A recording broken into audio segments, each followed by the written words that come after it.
આપત્તિમાં આશાનું કિરણ, એક હિંમતભરી મુશળધાર વરસાદ અને ચારેય તરફ ઘૂંટણસમાં ભરાયેલા પાણી.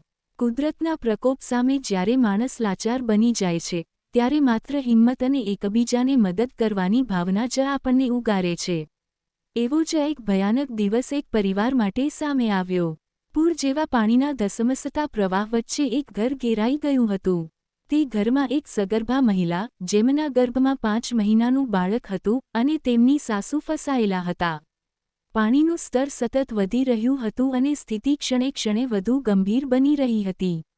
આવી મુશ્કેલ પરિસ્થિતિમાં જ્યારે સમયસર બોટ કે આધુનિક સાધનો ઉપલબ્ધ નહોતા, ત્યારે સ્થાનિક લોકો અને રાહત ટીમે હિંમત ન હારી.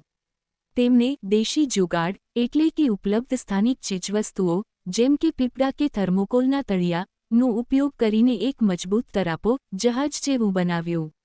સ્થાનિક યુવાનો અને રેસ્ક્યુ ટીમના સભ્યોએ પોતાના જીવના જોખમે પાણીમાં ઉતરીને એ તરાપા વડે સગર્ભા મહિલા અને તેમના સાસુને સુરક્ષિત રીતે બહાર નીકાળ્યા.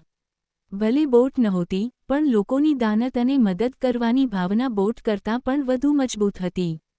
જે વ્યક્તિએ આ સમગ્ર ઘટનાનું વર્ણન કર્યું, તેમણે ખૂબ જ ભાવુક થઈને રેસ્ક્યુ કરનાર તમામ ભાઈઓનો આભાર માન્યો.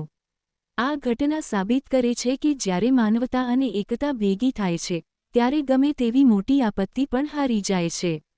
આ વાર્તા આપણને શીખવે છે કે મુશ્કેલીના સમયમાં ધીરજ રાખવી અને એકબીજાનો સાથ આપવો જ સાચી માનવતા છે. મારા મમ્મીનું નામ જીલુબેન અને મારો 5 વર્ષનો છોકરો પણ છે, જેનું નામ ધ્યાન છે. અને એમનું રેસ્ક્યુ થઈ ગયું છે બહુ સારી રીતે. બહુ જ પાણી હતું ત્યાં, અને ત્યાંથી અમે બહાર આવ્યા છે અને બહુ સારી રીતે રેસ્ક્યુ કર્યા છે. ભલે બોટ નથી, પણ એક નાનું એવું કંઈક હુડકા જેવું બનાવીને સારી એવી દેશી જુગાડ કરીને હેલ્પ કરીને બહાર આવી ગયા છે અને બહુ સારી રીતે હેલ્પ કરી છે. Thank you.